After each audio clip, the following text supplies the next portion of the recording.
Hi, I'm Chris Thompson, and I've got a bit of an unusual story to tell you about how I discovered some amazingly powerful parenting strategies for toddlers and preschoolers.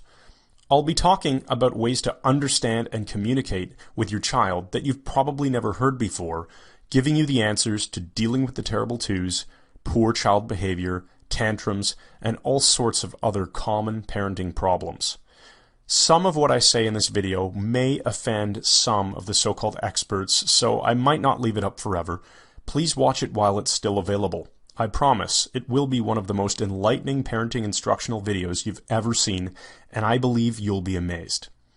I have to assume that if you're watching this, you've probably been dealing with a lot of stress or anxiety that stems from being a parent.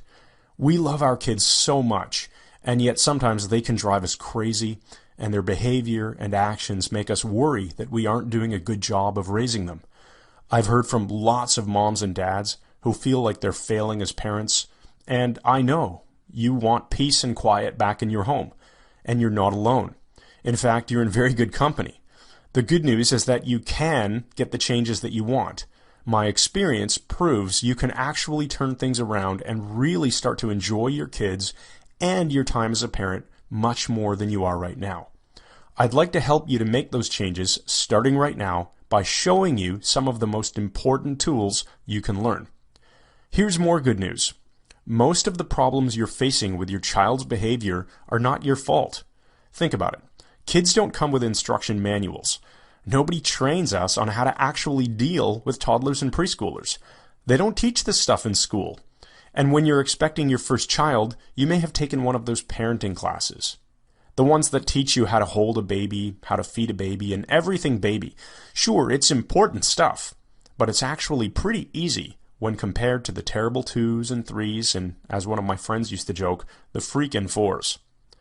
These years are big sources of stress for parents. You can either fly by the seat of your pants and fly off the handle, or you can learn and apply some much better ways of dealing with your kids. Because you're watching this video, you fall into the second category, and you should really congratulate yourself for that. There's only one real reason you don't have the peaceful home that you want with well-behaved children. Nobody's ever given you the right information and the proper tools. You've either been given no information, or even worse, the wrong information. You've continued to apply the correct solution, which didn't work despite it being the correct solution. So let's fix that. Here are the top 4 lessons that every parent needs to take to heart and apply. Number 1, behavior is driven by emotion, not logic. This is fundamental to everything. Behavior for any person of any age is determined by their emotional state. People act from their emotions, and then they later justify their actions with logic. But small kids don't have the ability to use logic, so they act purely from emotion. Say your child won't get dressed in the morning, won't eat his dinner, or won't share a toy on a play date. Your child mentally connects the behavior that you want to some kind of emotional pain. So no matter how many times you ask, your child won't cooperate. Changing your child's emotional state is the key to getting the behaviors that you do want. So how do you change a child's emotional state? I discovered some very specific language patterns to make it easy for your child to feel good about the behaviors that you do want. Once they feel good about it, the behavior change follows instantly. I see so many parents trying to use logic instead. If you eat that cookie, you won't be hungry for dinner. Or, if you don't wear this coat, you'll be cold outside. Or, you need to have a nap, or you're going to be cranky this afternoon. It simply doesn't work. I bet you can validate this by thinking back to your own experiences with your child. Number 2, we tend to overuse the word no when we talk to our kids. You remember the story of the boy who cried wolf, right? The little shepherd boy was bored while watching the sheep, so he decided to cry wolf to make the villagers come running. Before long, they stopped responding to his false cries. When a parent cries no at every little thing, kids stop listening. People, including kids, are programmed to notice differences. If you're driving down the road, you don't tend to notice the normal behavior of other cars or people walking on the sidewalk. But if a car suddenly comes to a stop, Or if a child suddenly runs into the street, you do take notice because something is different. Ask yourself if you say no so often that it has faded into the background and become as ordinary as cars on the road or people on the sidewalk. The better alternative is to change your child's behavior without even having to resort to saying no most of the time. I'll show you exactly how you can do this using language techniques that seem almost magical and almost too easy. Number 3, if you want to have any chance at all of influencing your child's behavior, you must have rapport first. Rapport simply means having an emotional connection to another person. This is why strangers will talk about the weather or gasoline prices. They're unconsciously making general comments that they know the other person will agree with.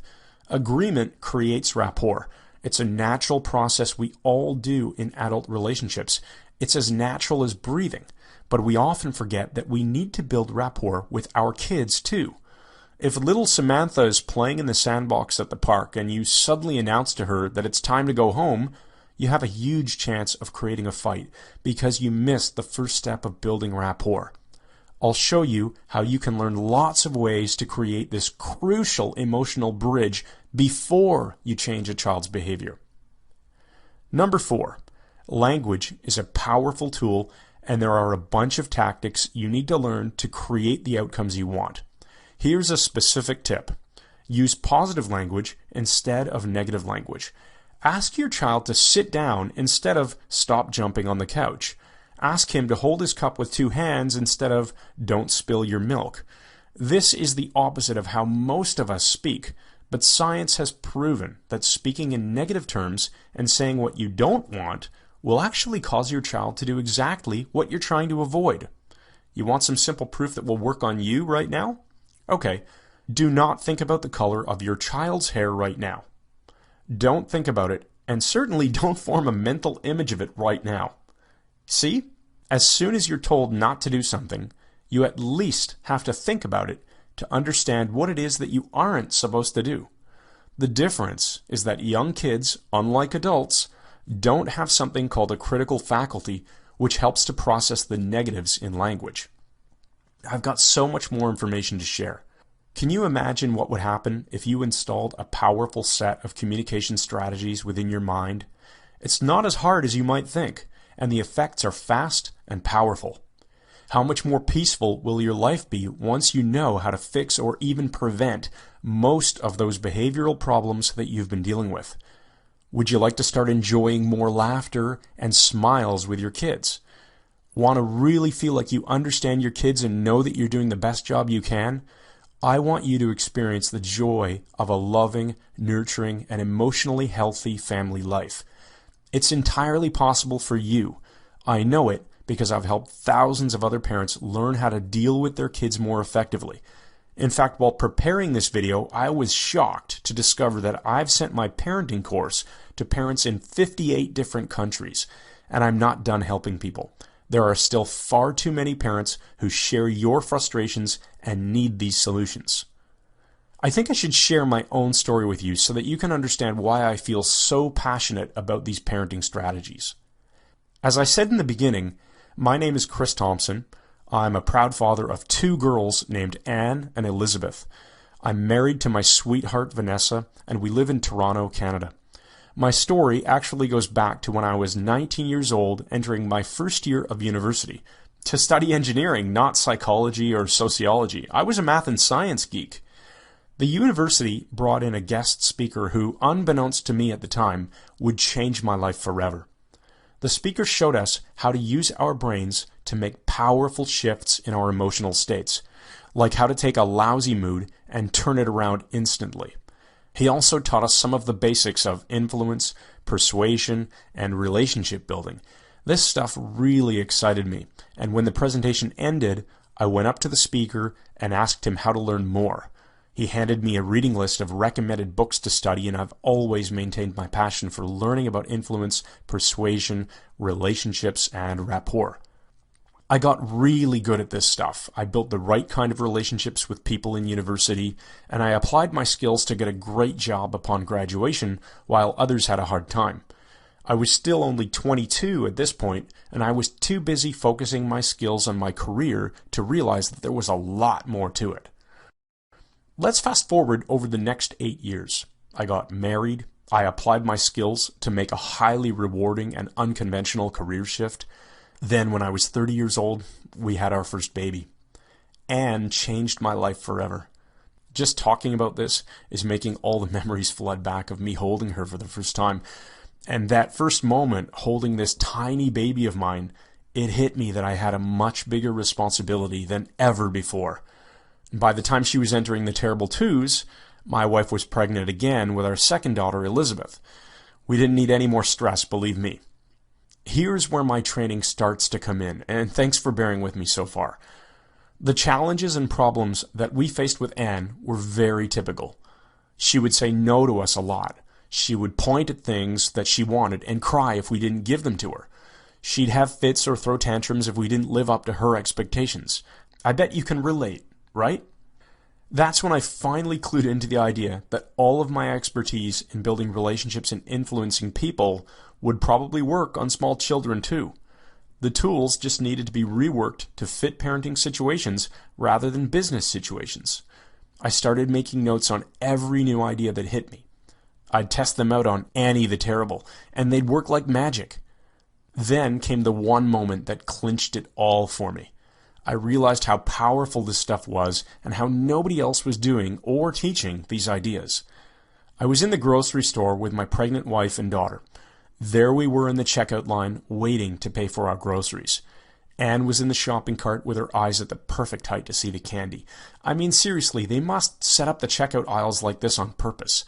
Kid sees candy, kid asks, then begs for candy, parent says no, kid freaks out, secret camera captures it all, and you end up on YouTube. Well, as you can guess, Anne really wanted this chocolate candy called Smarties. The packaging is brilliant. You simply can't miss them. She smiled.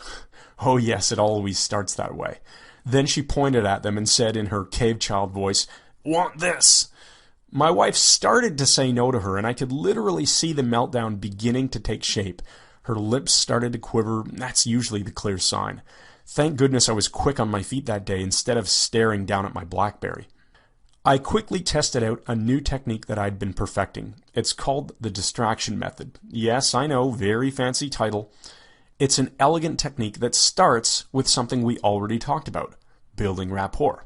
If you forget this step, you're in trouble, seriously. But nobody's teaching this. Anyway, I built rapport and used a special distraction technique to completely avert the meltdown and the walk of shame over to the parking lot. What a relief that was. I took the time to take my communication skills and adapt them for use with children. What I developed is a unique, effective toolbox for parents. Nobody is teaching this stuff. Terrible twos? How about terrific toddlers instead? I've always been a natural teacher, so after experimenting on my own kids, I started working with other parents. The results were truly spectacular. Parents no longer felt like they were out of control. Kids started to behave better. The results were fast, and best of all, the strategies I teach maintain a child's dignity and actually help the child understand how to make better choices. I turned all of this into a course called Talking to Toddlers. The techniques that you'll learn will work on any age group. I always chuckle when wives email me to share stories about using a technique on their husband. But the examples are really geared towards the 2 to 6-year-old age range, so not just toddlers. My course is unique because it's the only program that breaks down the science of communication and applies it to kids with a parent-approved emphasis on creating positive influence in children. Here are just some of the techniques you'll learn. Get your kids to say yes instead of no. If you find yourself successfully using the same strategy on your spouse, coworker, or boss, you have my permission to blame me. Quickly kill that bad mood. I'll show you how to use natural emotional cues to install a magic button that you can push to change your child's mood. Get children to stop changing their minds so much. I'll teach you exactly how to stop this, but in a positive way. It eliminates your stress and frustration while building your child's confidence at the same time. It's win-win. the best way to use consequences. I'll explain to you exactly what steps you're probably missing when threatening consequences. This will dramatically boost your success in using consequences. How to sidestep a temper tantrum. I'll teach you multiple tools that will save you unbelievable amounts of frustration. I love getting emails from parents who experience the difference these make. Plant positive ideas in your child's mind. You will learn to plant suggestions for specific behavior, like going to bed, eating dinner, or feeling comfortable on the potty. But the real power here is how you can instill confidence, strength, love, and other feelings. You need to know this. Now, I've got an important question for you. Remember what it was like to take your infant child out of the house? So long as you had your ultimate toolkit, the diaper bag, you felt comfortable, right? It had all the supplies you needed to deal with unexpected problems. Leaky diaper, anyone? We've all been there. But now, you need a different sort of diaper bag. The tools you need have changed. Talking to Toddlers is your toddler toolbox. It's your security blanket for the terrible twos and beyond. It's what gives you the confidence you can handle all those behavior problems nobody ever showed you how to deal with. Speaking of diapers and clothes, I'm sure you've thought about the investment required to raise a young child. Hundreds of dollars every month on all of those baby and toddler items. And then there's all the spending on activities and childcare. So how much are you investing, if anything, on tools to help you enjoy your time with your kids and reduce potential marital stress? You deserve to spend a little something on yourself once in a while, don't you? Grab a copy of my course, Talking to Toddlers. Click the button below and let's get started. I've created two options for you. Option 1 is the complete Talking to Toddlers manual. This is a digital book you'll download instantly. It also comes with a special cheat sheet I created to give you an at-your-fingertips summary of all of the language techniques. You'll also join my customers-only email list where you'll get special bonus tips and lessons because I care about supporting my customers. The complete manual is priced at $37. Option 2 is the premium audio package. You get everything that I described in option 1, plus you get the entire course delivered as professionally recorded audio files. These instant downloaded audios will play on your computer or iPod, and of course you can use them to make your own CDs if you're the least bit tech savvy. Otherwise, if you need CDs shipped to you, just look a little lower down on this page and you'll find a spot where you can order them. The audios really improve your learning because I can demonstrate the techniques to you. It's the next best thing to a live teaching session. The audio package is $67, but I've decided that for a limited time, I'm not going to charge you $67. Instead, I'll upgrade you to the audio package for free when you order the $37 package. So as long as this video is up, which won't be forever, you get the free upgrade to the audio version and you get the best possible learning at the lowest possible price. Remember, you'll download everything as soon as you finish submitting the order form. You can start doing this right now. The other thing you need to know is that I insist on offering you a 100% money-back guarantee. You can try my course for yourself for 60 days, and if for any reason you aren't totally thrilled with the results, you'll get every penny back. You'll have access to my direct email address, so there's zero risk and there's nothing to physically return. Consider it for a moment as you make your decision to invest in Talking to Toddlers. You can either take action now with no risk, or you can continue doing what you've been doing, and through no fault of your own, I'm guessing it's not giving you the results you wanted. I'd love for you to be my next success story, but you've got to be the one to push the button and make the decision. I'll be waiting for you in the customer's area. You deserve it.